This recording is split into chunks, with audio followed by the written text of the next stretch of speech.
You know that person who goes completely quiet the moment they are hurt? The one who says, "I'm fine," but their silence screams, "Leave me alone."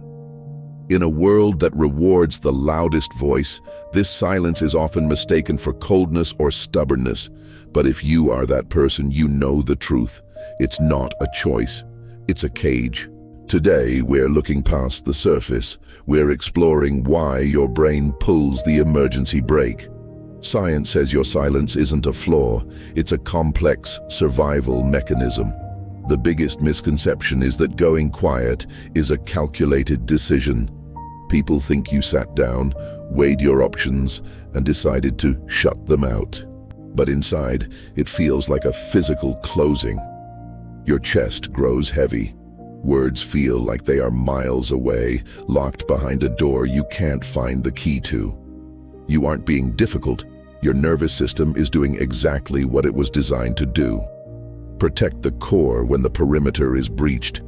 Trauma researcher Dr. Peter Levine found that the freeze response is just as biological as fight or flight.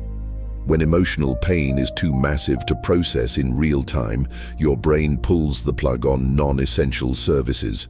One of those services is language. Neuroimaging shows that during emotional flooding, Broca's area goes dark. You aren't being stubborn. Your brain has literally disconnected the wires to your vocal cords, so it can focus all energy on keeping you from falling apart. No one is born silent. Babies scream, toddlers cry without apology.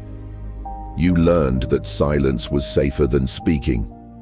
Perhaps you grew up where emotions were inconveniences or being too sensitive was a crime.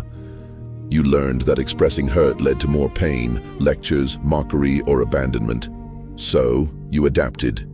You didn't stop feeling, you just stopped feeling out loud. Your silence is a suit of armor built by a child who just wanted to survive. While the world sees stillness, your brain is a hive of activity. Research shows that people who go quiet under stress have significantly higher activity in brain regions tied to self-reflection. You are stress testing every word. You're asking, did I cause this? Is it safe to speak? If I say this, will it break the relationship? You aren't avoiding the problem. You are analyzing it with a depth most people never reach. There is a hidden nobility in your silence. You know that at the bottom of your hurt lies a monster of raw, unfiltered pain.